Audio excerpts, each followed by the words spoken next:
Everybody, welcome to Colorado Inside Out. I'm your host, Dominic Dezzutti. Thank you very much for joining us. Let me introduce our panel for tonight's show. Patty Calhoun from Westward, thank you for joining us. David Kopel from the Independence Institute and DU Law School. Political analyst Eric Sonderman, and Penfield Tate, attorney with Greenberg Traurig. Before we get rolling with the show, I'd like to tell you why all of us are here in Hawaiian shirts. This is a very special episode of Colorado Inside Out for two reasons. One, this program marks the 1100th episode of Colorado Inside Out. That's right, it's a huge milestone for us. We're very happy about that. And we thought it'd be nice to celebrate by paying tribute to a person who has been here for over 1,000 of those 1,100 shows. Our longtime friend and floor director, Susie Aikman, is in a tough fight with cancer right now, but she is a huge fan and collector of Hawaiian shirts. So we thought it'd be a great way to celebrate our big 1100th episode by paying tribute to our friend Susie in our finest Hawaiian gear. Our crew has joined our panel in the act, and it will certainly make for a very comfortable show. So with that, on with the program.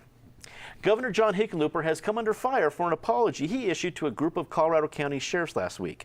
The governor said he was not fully informed about the gun laws that passed in 2013 and that he didn't want to veto the magazine ban after a staffer said he would sign the bill. Patty, this apology has issues all over it. Take your pick, start us off. Well, let's start with always remember in this electronic age that someone is tweeting, someone is taping, and that whatever you're saying will be fact-checked, for the next, in this case, 1 week. And it's going to go on from here. He is the governor, so you would think last year when guns were being discussed so soundly that you would look into every aspect of those bills. And originally there were 5, they went down to 3, and of them, the magazine bill, I think we were talking about it before it was passed, that there were definite problems with that. We were partly edified by David Kopel, who I'm sure will continue with that. But there were significant problems with the magazine bill, and if he had really been briefed on it, which you would assume he would be as the governor, that's the one he should have gone on with a veto, and that's the one that is coming back now to bite him in the part we can't say on this TV show. We probably have it in the past, but it's a good way to do it there. David, I can understand Governor Hickenlooper's desire to try to have some sort of peace made with the sheriffs, but it seemed to me to be a little tone deaf to take it lightly and to not think that anything he was going to say there was going to be followed up with, which it has done in a large fashion. What do you think? Well, since I'm representing the sheriffs who are suing him, I don't want to characterize anything he said, but I say the facts that he did say when he spoke to the county sheriffs of Colorado were interesting. For example, he said that he didn't realize at the time he signed the bill, there were already 300,000 magazines of the banned size in Colorado. 300,000, right? 300,000. And then taking into account that the bill actually stimulated huge numbers of additional purchases, we may be well over 500,000, but he was saying even at the 300,000, well, so obviously that's not going to stop somebody from getting one if they wanted to use it in a crime, and I think that's a persuasive point. I was surprised that he said he didn't know the sheriffs were opposed to it. When the bill was heard in the Senate, 40 sheriffs showed up in uniform, and so they looked fairly distinctive, and they were all for a lot of that time in the old Supreme Court chambers where the Senate Judiciary Committee was meeting. So it was, I guess, surprising the implication that the governor's office didn't send someone to watch, apparently, to watch the testimony and learn things from that. And by his speech to the sheriffs, he said he didn't learn that they even wanted to meet with him till 10 or 14 days after he signed the bill. I guess that shows the merit of the Colorado Constitution, which doesn't require that a governor sign a bill within a few hours of when it shows up on his desk. So perhaps that can indicate to future governors that if you're not sure, take more time, because you really have, I believe, till the end of the session, or even perhaps beyond that, to make signing decisions. Eric, as you look at this, it feels to me that, well, it was never going to go away. In 2013, the gun laws and the Nathan Dunlap decision were part of the real low point for Governor Hickenlooper, but the momentum seemed to be changing, and it seemed that while it wasn't going to be forgotten, a lot of folks had at least put it in the rearview mirror. This seems to have brought it right back up. It feels not maybe as bad as it did in 2013, but a lot of that energy is coming back, and it seems to at least invigorate a Republican primary that we'll talk about a little bit later. Is this going to stick around for a while because of what happened? It's going to stick around for a while. Sure, he brought it all back up in tenets that would be called an unforced error. He didn't need to do this. Who knows who the Republican nominee is going to be, and we'll get there in a few minutes on this program. But if it's Bob Beaupre, I think we can now know that John Hickenlooper will not attack him as both ways Bob, because in this case, it is sort of vintage John Hickenlooper. And you brought up in your question, Dominic, the Nathan Dunlap decision and the gun bills. And I think there is some commonality to them, which is it's the Hickenlooper style to always try to thread that middle path and try to placate everyone on both sides. He was quoted early on in his political career, back when he was running against Penn and other people in that mayoral race, as referring to his experience as a brew pub owner and his philosophy that there was never any percentage in having a customer go away angry. And that is perhaps a wonderful and highly workable, lucrative business model as a brew pub owner or restaurateur. It doesn't always work in politics. Hickenlooper, is a very skilled, gifted politician, and his style, the all shucks kind of style, often works for him. In this one, it really bit him, and it bit him hard. As I think Patty pointed out, you're always being taped, you're always being recorded. He had to know that he couldn't just go in there and do that to this group. And to the point of, I think Patty also brought it up, wanting to get the sheriffs a little bit off his back. To my mind, a mature way of doing that is to go in and acknowledge the differences and show them the respect of having a candid conversation with them about how we see this issue differently, not trying to go in there and placate them with some imaginary BS. It was a very bad week for the governor. Penn, how long does this misstep haunt Governor Hickenlooper? Ironically, I think it haunts him as long as he allows it to, because I still think there's an opportunity to frame this in the right way. The way I've always looked at this is the sheriffs and others lost the substantive argument about what to do with regard to gun control in the state of Colorado. And at the end of the day, I think the governor signed bills that the legislature sent him that the vast majority of Coloradans approved of. Now, I think there may have been some issues. I think the magazine bill was the most problematic, but by and large, I think most Coloradans supported most of that legislation. And so I think what the governor has to do is basically say, look, I'm governor of the state and the General Assembly sent me these bills. Representatives and senators don't get an option to abstain. It's yes or no. That's your vote. With a governor, you can sort of abstain by letting a bill become law without your signature, which happens automatically if you don't sign or veto within a certain period of time, or you can sign it or you can veto it. You only have those choices. Two of those choices result in the bill becoming law. And so I think at some point he just needs to own it. There's a way to disagree without being disagreeable. This sort of went to the other extreme. You disagreed and you made such an effort to be agreeable, you probably confused a whole bunch of people about what you think, what you feel, and what you're really doing.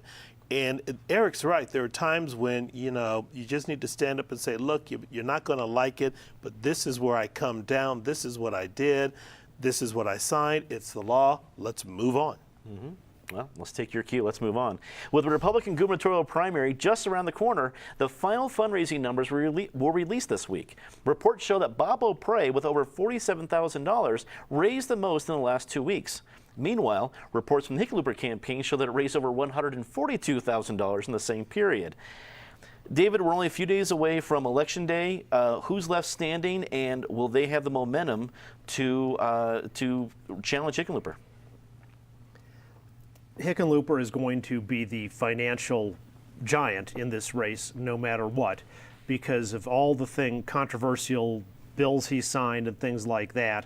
some of which I think have been really damaging to small business, he has stayed on the right side of the Chamber of Commerce throughout his term. And so he'll outspend whoever he runs against, topped with the fact, and that's accentuated by the fact that the Republican establishment has essentially decided that they're going to lose the governor's race anyway, and all they want to do is keep it close enough so that that Cory Gardner has a chance to win against Udall, that they can maybe take back the state Senate, and that this is why the blob is coming together against Tancredo, who they worry would lose by a wide margin and bring down other Republicans with him. That's certainly their conventional wisdom. I think that's not necessarily true, but Hickenlooper has the advantage of not his opponents. I think all four of them really think they could beat Hickenlooper, and they're going to try hard. You know, they're not flopping, but behind the scenes, the Republican establishment is already flopping in the governor's race. So that can certainly, any week you see that going on, you can take a lot of satisfaction if you're the incumbent Democratic governor.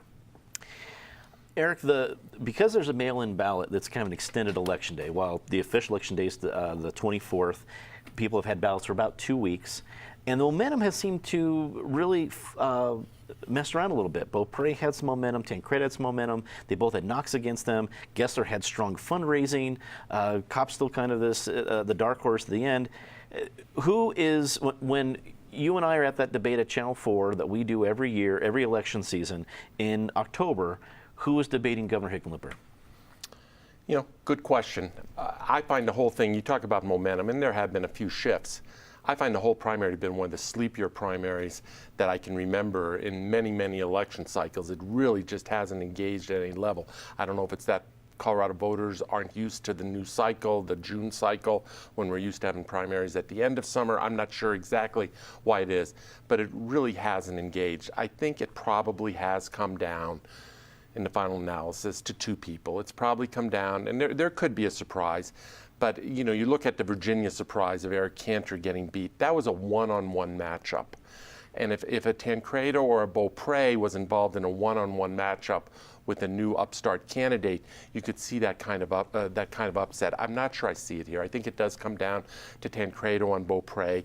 The Republicans, at least if those are the two really in contention, have failed one test, which is the test of turning over a page and turning this over to a new generation, which a lot of Republicans professed as what they wanted to do. They did it in the Senate race with Cory Gardner. They're failing that test. You have, in the governor's race, you have two former long ago Congress people, one who left office in 2006, one who left office in 2008, and they're now the main contenders for this nomination. As to which one of them wins, I've been picking Tancredo from the get-go. I think his base, you know, he can never win a majority of the Republican Party, but in a four-way primary, you don't need a majority. You just need one more vote than any of the other three. And I think that base is still potentially bigger. There's a lot of wisdom out there that says the base is not as big as I say, and that Beaupre's money will ultimately subsume it, and we'll know soon enough. Last point, Dominic, for most voters, Election Day's already happened because they've already cast their ballot, and anything that's happening now or even over the last week is largely irrelevant. The only thing that happens next Tuesday is that's when the ballots get counted. But for most voters, Election Day was sometime in the past. Penn, Republicans are usually very good at the circular firing squad. I think that's actually was Tancredo's point of I'm not going to debate any Republican because we usually just beat each other up and leaves the winner bloodied for the incumbent. But it seems in this primary, while they've been fairly nice, and there's been some attacks on social media, things like that, that's also kind of zapped some of the energy out of it. What do you think? You know, at the end of the day, I agree with Eric. I came in here saying it's going to be Tancredo. And I think for a host of the same reasons that Eric did, it's a sleepy primary, which I think works in Tom's favor. I think Bob, in order to win, needed a big buzz and a big hullabaloo and people getting excited, and it's not there. I never thought the other two candidates had a snowball's chance, and they're quietly going away. And what still resonates with me and what I think about is last cycle, I remember attending a couple of the debates, and I remember several people coming out of some of the debates saying they thought Tancredo was the most credible candidate between Hickenlooper himself and I apologize, I can't remember the guy. Dan Mays. Dan Mays, who got 11%. There's a lot of people in your same boat there. Which is the point. I mean, Tancredo came in second as a third-party candidate. And so I think there is something there. And finally, with the whole Cantor election, I was in Washington last week for a series of meetings, and the place was just stunned. One staffer we talked to said that Cantor spent more on steak dinners than his opponent did on the entire campaign, and he never saw the defeat coming. I think people are looking past a few things, and I think except for the immigration issue where some people think that Tom just goes way off kilter, I think a number of people see him as not that extreme as we might think. So with the lack of excitement, lack of enthusiasm, no one paying attention, I think Tancredo walks away with the Republican nomination. Patty, wrap it up for us. And if he does, what's going to be so ironic is the Republican Party has only itself to blame. I think a year ago when this field was already getting crowded, I predicted Gessler because I thought the next generation, it's time for someone. One of them was going to catch fire. Kopp didn't have a lot going on. But that was before, for reasons almost beyond belief, Beaupre decided to run in, pull a Cory Gardner, but he's not Cory Gardner. And instead of being regarded as this big hero, the obvious person to vote for, I think what he did is he drew attention away from Kopp, drew attention away from Gessler, and probably enlivened some of the independents or disaffected Republicans who are tired being told who to vote for, and they will vote for Tancredo. We also have to remember that by far the largest group in Colorado are unaffiliated, and they can still vote in the Republican primary if they sign up to vote as Republicans. So you've got 1 million people out there who could just decide to screw with everyone and go vote for whoever they wanted to on Tuesday. So I think it will be Tancredo now. I would have gone for Gessler before Beaupre jumped in. And so effectively, by Beaupre getting in, he will have screwed up the Republican Party's chances of really having any shot of taking this in November. Wow. Senator Mark Udall voted no on moving forward with the Keystone XL pipeline project again in the Senate Energy Committee this week. The issue is not likely to get to the full Senate, but the committee vote is putting the issue in the headlines, triggering attacks from Cory Gardner and the energy industry. Eric, to what extent does this particular vote, and this isn't a new thing for Mark Udall, he's voted no on this a couple of times, wanting to wait for the more technical answers and studies to come out. But it's obviously a political issue. I mean, it was brought up because of another U.S. senator. What is the impact of this vote? Well, good for Mark Udall. You don't want to rush things in politics. You want to take your time and study issues very deliberately. And this one's only been around 6, 7, 8, 10 years. So, why rush a decision? And that tongue-in-cheek obviously applies to the occupant of the White House as well. I spoke earlier of a bad week for John Hickenlooper. It's also a bad week for Mark Udall. Neither one of them had a wonderful few days here. As you indicated in your question, Dominic, Udall was boxed here because Senator Mary Landrieu of Louisiana, who is very much obviously a pro-energy state where the Keystone XL pipeline would ultimately terminate, I believe, has a very vested interest in this thing and using it to distance herself from Obama, et cetera. And as chairperson of that committee, she forced this vote and she forced Mark Udall's hand. It was not a vote that he needed or wanted to take in the middle of an election campaign.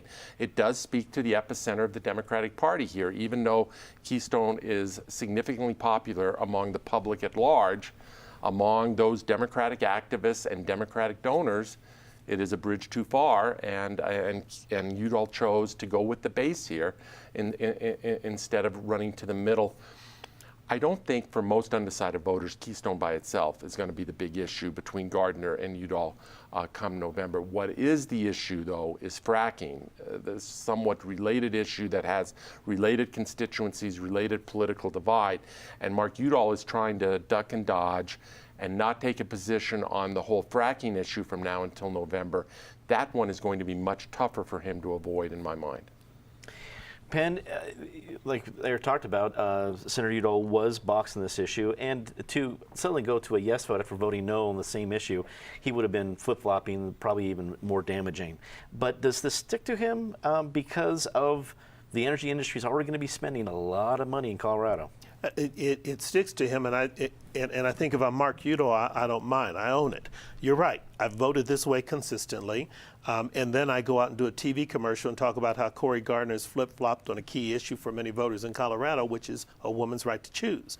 And Cory's going to continue to get hammered with it. He can do as many commercials as he wants with his daughter. He's going to get beaten upside the head with this. And Udall's people at some point are going to be able to say, my position may not be popular with all of you, but you don't ever have to wonder about where I am. This is where I stand.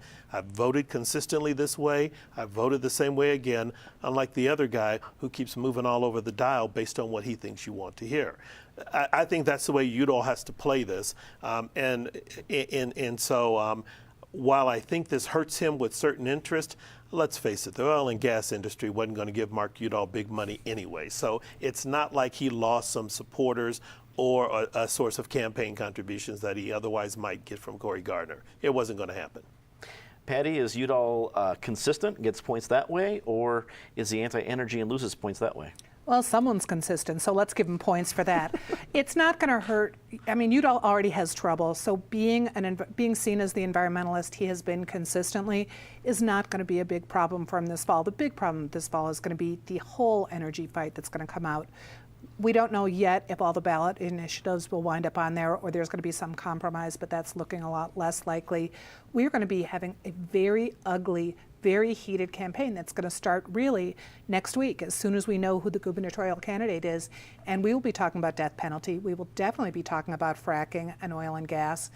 The Keystone pipeline will probably be a minor point. Personhood, you're right, is going to be big. There's a ballot initiative on that too. So Cory Gardner is going to have a lot of explaining to do.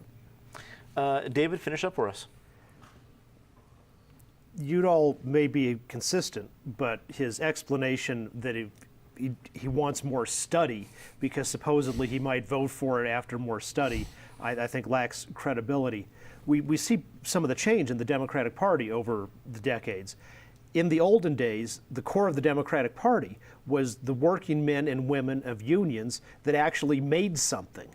Automobiles, energy, as opposed to government. Now the government unions are really the base, an important base of the Democrats, which are not involved in manufacturing very much. And likewise, the traditional Democrats of the Hubert Humphrey era would say, boy, it's a lot better to buy our oil from democratic neighboring Canada than from a communist tyranny in Venezuela that uses the money to then promote terrorism in our hemisphere.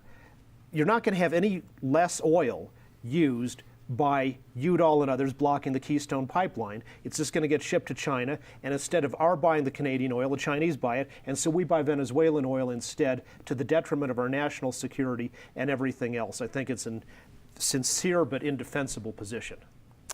Well, let's get to our very favorite part of the show, Disgrace of the Week. Patty, as always, start us off. Well, we have to return to the sheriffs, and I'm sure most of those sheriffs are very good, hardworking public citizens, but Terry Makita, who now in El Paso County is having morale meetings, and I wonder why there's trouble with the morale at the sheriff's department there. And we also have to throw in one for Pat Robinson, who is now going to...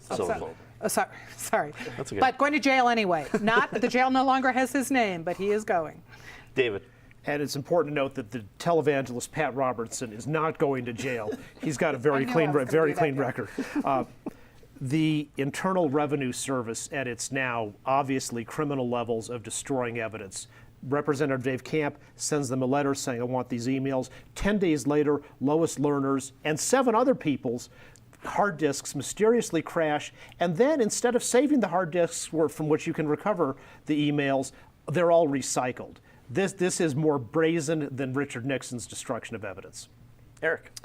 I was going to the same place as David. Let me just put a quick exclamation point on that and everything David said, plus the silence of so many people who were so outraged 30, 40 years ago during Watergate, and somehow I am missing that same sense of outrage at what is going on here. But let me shift real quickly.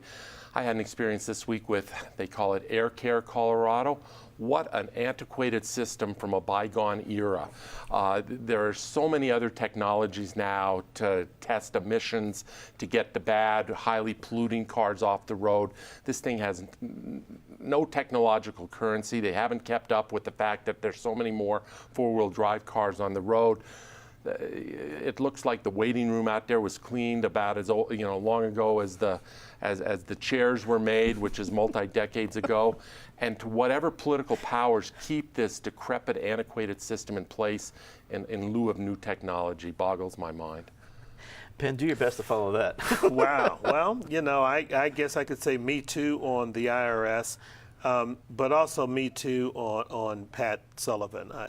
Just from my days as a legislator, just watching the stature he had within that institution and with the General Assembly, when he came to speak on issues, he was so definitive. He pulled folks from both parties together and could persuade them, and now this. Say something nice, Patty? I want to return to Susie Aikman. As you may be able to tell from my performance today, we are not trained professionals in television, and Susie always made us look great. And she was such a great, calming, fun presence here, and we miss her and hope the best for her. David? Yeah, I'd like to follow up on that, especially on the calming presence. As the floor director, what people don't see what's going on behind the scenes, and how the taping starts and then there's some technological problem and other people are crying and lying on the floor flailing, and that's just Dominic. Yeah, not to mention the guests and everything else. And Susie has always been so great about keeping people calm, being the great role model to keep the ship moving forward. And no matter what, if you hit an iceberg, she would just execute the turn and bring the ship into port safely every time. Hear, hear. Eric?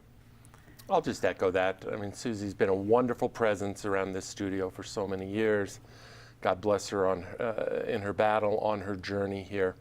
And let me just go slightly bigger. Susie's indicative of all the people that you don't see, the viewers of this show do not see. They see the 5 people sitting around this table, but it takes many more than 5. The camera crew, the floor director, the technical crew, everyone back in the edit bay to make this thing work. So to everyone who is behind the scenes on this show currently and over the years, thank you very much. Hear, hear.